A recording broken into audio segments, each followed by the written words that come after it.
about what was going on, so we decided to do quarterly financials. This is reporting as of the end of September, and yes, I am fully aware it's now the end of October, but you do what you can. If you have any questions about what you see on this page, please feel free to grab me during the coffee hour. Elaine has already laid on your hearts the challenging and interesting year we have ahead of us. And I just wanted to give a few minutes of your time to do a little bit of a reality check on our finances. Next year is going to be eventful. We are going to have some expenses over and above what we face this year. We have interest on past due amounts that we're having to pay. We have interest on our Small Business Administration loan that we have to pay. There are audit expenses that were covered by a donor this past year, but are going to be on our books for this year. And as Elaine and John Grant have already said, we're going to have some expenses for searching for a new rector and for providing for an interim rector or some sort of supply clergy. And while those costs may balance out across the year, we right now don't know what they are, and the unknown is hard to budget for.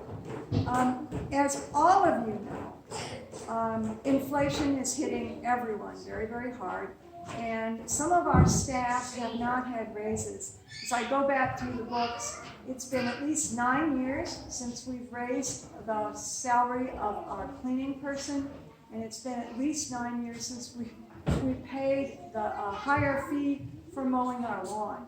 And all of these people are doing the work of the church and need our support.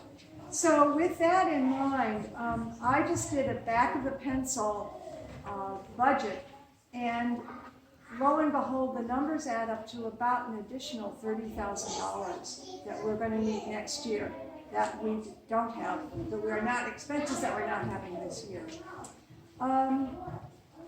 This is all above and beyond whatever we do for the undercroft. So keep that in mind that, no construction project is ever what the estimate is. It's always more.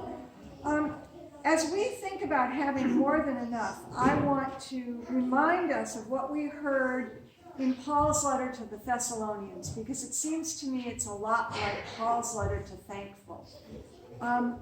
He says we must always give thanks to God for you, brothers and sisters, as it is right, because your faith is growing abundantly, and the love of every one of you for one another is increasing.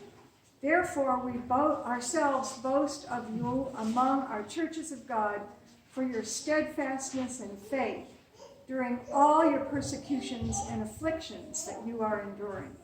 And persecutions and afflictions certainly speaks to the times ahead for Thankful. So as you consider your 2023 commitment to Thankful, I know you will keep in mind your steadfastness and have faith that God has indeed provided you with more than enough for us to move further into the 21st century as a thriving, growing, steadfast congregation.